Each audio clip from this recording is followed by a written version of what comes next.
कहते हैं पूत कपूत हो जाता है पर माता को माता नहीं होती।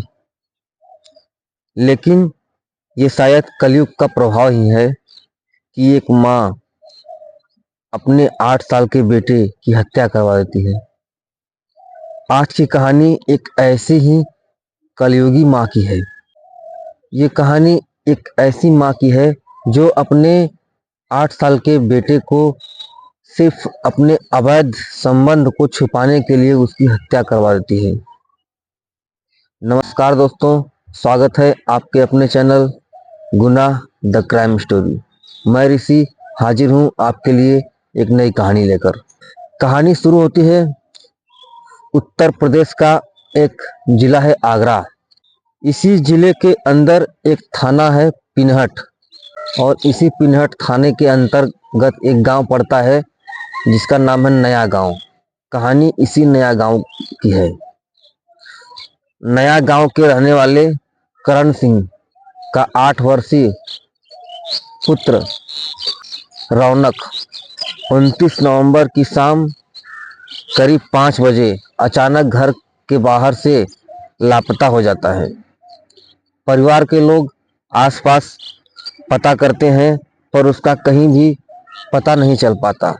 धीरे धीरे ये बात पूरे गांव में फैल जाती है। क्योंकि बात गांव की थी, गांव में सभी एक दूसरे के सुख दुख में शामिल होते हैं, इसलिए रौनक को भी पूरे गांव के लोग मिलकर गांव के हर हिस्से में खोजते हैं पर रौनक का कहीं पता नहीं चल पाता। काफी ढूंढने के बाद भी जब रौनक नहीं मिलता तो परिवार के लोग पिनहट थाने में रौनक के गुमशुदगी की रिपोर्ट दर्ज करवाते हैं। पुलिस रिपोर्ट दर्ज करती है और रौनक की तलाश शुरू करती है। काफी खोजबीन के बाद भी पुलिस को रौनक का कहीं पता नहीं चल पाता, क्योंकि गांव में अभी तक सीसीटीवी कैमरा वगैरह की व्यवस्था नहीं थी, जिससे पुलिस को अपनी जांच करने में कामयाबी नहीं मिल पाती। पुलिस अपनी जांच में जुटी रहती है। इसी बीच रौनक के गायब होने के 3 दिन बाद यानी 2 दिसंबर की सुबह गांव के ही एक घर के पीछे एक बोरा पड़ा हुआ दिखाई देता है। बोरे से खून रिस रहा था। मौके पर भीड़ जमा हो जाती है। किसी अनहोनी के डर से गांव वाले जब बोरे को खोलते हैं तो सभी की चीख निकल जाती है, क्योंकि बोरे में उसी रौनक की लाश थी जिसे पिछले 3 दिनों से पूरा गांव और पुलिस ढूंढ रही थी। रौनक के सिर तथा शरीर के कई हिस्सों पर चोट के निशान थे। सिर से खून बहकर सूख चुका था। ऐसा लग रहा था जैसा उसका कत्ल हुए 2 से 3 रोज बीत चुके हों। रौनक की लाश मिलने पर गांव वाले तुरंत इसकी सूचना पुलिस को देते हैं। सूचना मिलते ही पिनहट थाने की पुलिस फॉरेंसिक टीम के साथ घटनास्थल पर पहुंचती है। पुलिस और फॉरेंसिक टीम मिलकर जब घटनास्थल के आसपास की बारीकी से जांच करती है तो रौनक के चाचा भानु के छत पर और सीढ़ियों पर खून के निशान मिलते हैं और गांव वाले बताते हैं कि रौनक के घर से गायब होने की खबर सबसे पहले रौनक के चाचा भानु ने ही सबको बताई थी। वही बार बार कह रहा था कि रौनक का अपहरण हो गया है।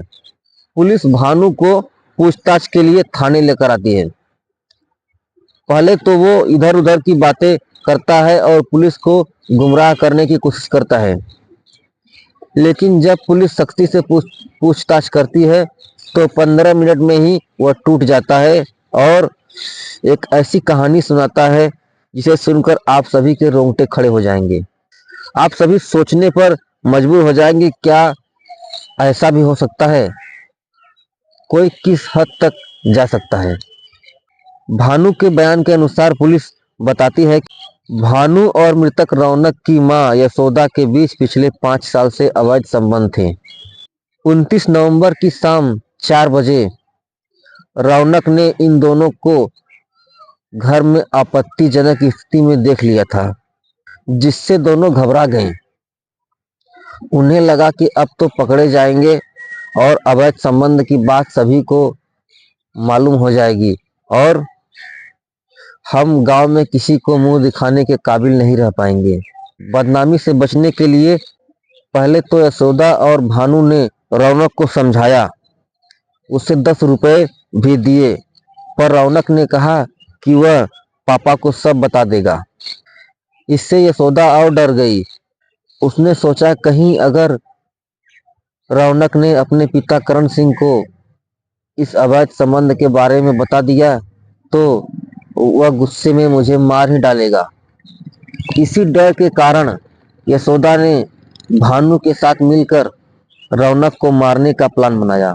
प्लान के मुताबिक भानु ने रौनक को पास की दुकान से कुरकुरे का पैकेट दिलवाया और भानु रौनक को लेकर अपने घर चला आया। जब रौनक कुरकुरे खा रहा था तब भानु ने कपड़े धोने के लिए इस्तेमाल की जाने वाली लकड़ी की थापी से रौनक के सिर पर वार करना शुरू कर दिया।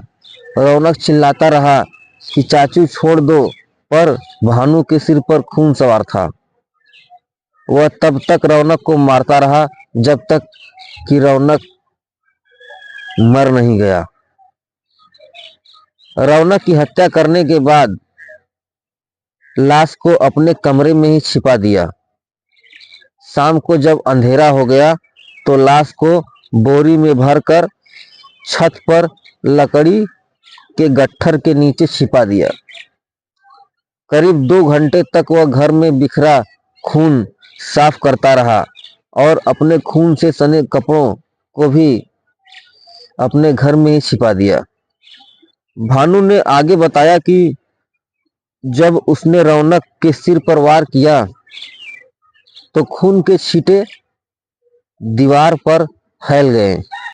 हत्या के बाद मैंने और यशोदा ने दीवार के खून साफ करने की बड़ी कोशिश की, पर अच्छी तरह से साफ नहीं कर पाए।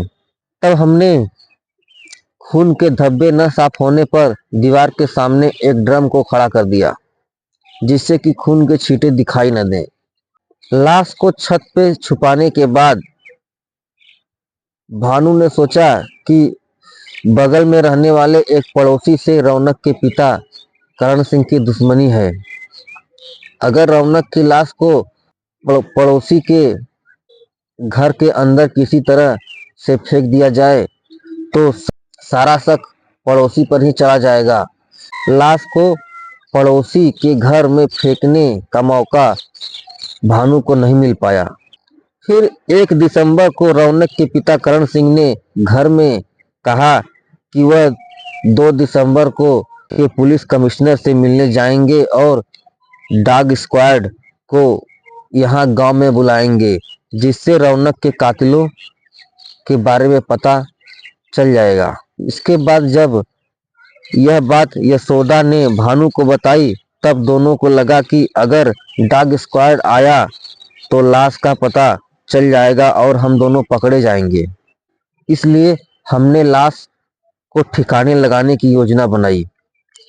सोमवार की सुबह 4 बजे यशोदा मेरे छत पर आ गई और भानु नीचे खड़ा हो गया। यशोदा ने लाश को रस्सी में बांधकर भानु को नीचे थमाया तो भानु ने लाश को पकड़ लिया। फिर यशोदा भी छत से नीचे आ गई।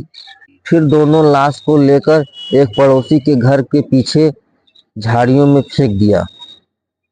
सुबह जब लोगों को लाश मिली तो सभी के सामने रोने बिलखने का नाटक करने लगे। पुलिस ने जब गहनता से जांच की और कि भानु के छत पर भी खून के निशान पुलिस को मिले, तब पुलिस ने भानु को उठाया और सारी सच्चाई सामने आ गई। देखिए क्या हो रहा है समाज में। एक माँ कैसे अपने बेटे को ही मार सकती है सिर्फ अपने एक कुकृत्य को छुपाने के लिए। खैर, कहानी में आज सिर्फ इतना ही। मिलते हैं कल किसी और कहानी के साथ। तब तक आप सभी सावधान रहें, सुरक्षित रहें। जय हिंद, जय भारत।